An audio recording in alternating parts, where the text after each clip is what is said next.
Slogan pour l'exécutif, on donne face au palais.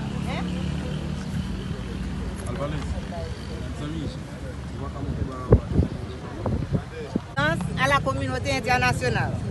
Je vais vous nommer les différentes lettres. Nous avons une lettre de saisine au rapporteur spécial sur l'indépendance des juges et des avocats. Nous avons adressé une lettre à la représentante du Bureau intégré des Nations Unies. Nous avons adressé une lettre à l'ambassadeur de l'Union européenne en Haïti.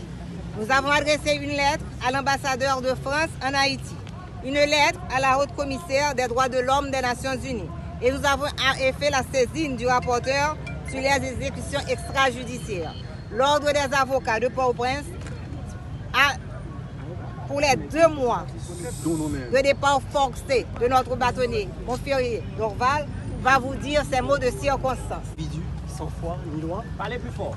Violant le droit fondamental à la vie et à la libre expression, ont plongé dans le deuil la corporation des avocats, la communauté universitaire, la société entière dans le deuil avec l'assassinat de Maître Montferrier Dorval.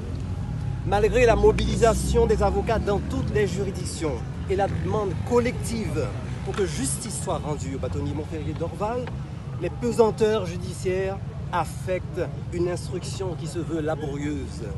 Déjà, le premier scandale survenu avec la récente disparition des pièces au rapport d'enquête semble augurer de futurs obstacles destinés à faire barrière au cours normal de la procédure.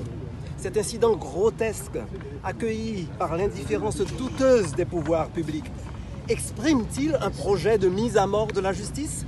Que cache cette absence du sentiment de responsabilité des autorités qui frise le cynisme? Que dissimule ce silence qui avoisine la complicité?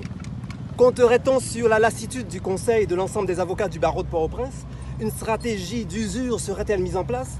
S'agirait-il de décourager et d'amener insensiblement à accepter le règne de l'impunité et à prendre l'innommable pour un fait accompli? Face à l'ampleur du geste sacrilège posé le 28 août 2020, nous n'accepterons pas un simulacre de justice.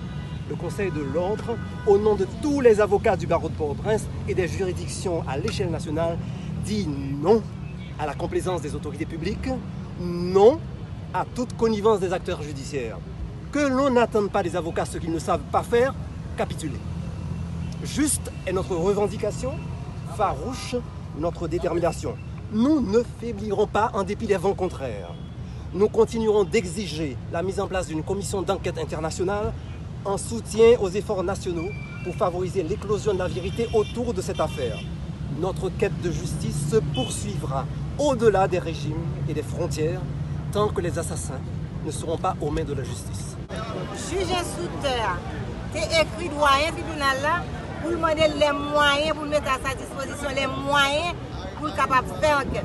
Moyens de sécurité, sécurité personnelle, sécurité pour cabinet d'instruction, capable de garantir le dossier. Et après, l'aide ça fin partie, nous remarquons que vol la fête dans le greffe pénal là. Donc demande juge là fondé. Moyen tribunal civil là, écrit CSPJ pour demander pour faire droit à demande juge instructeur. Jusqu'à présent, nous ne pouvons rien faire.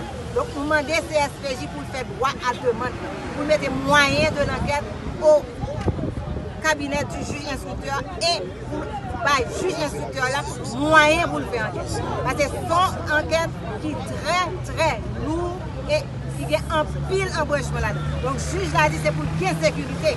Donc, nous demandons CSPJ pour faire droit à toute demande.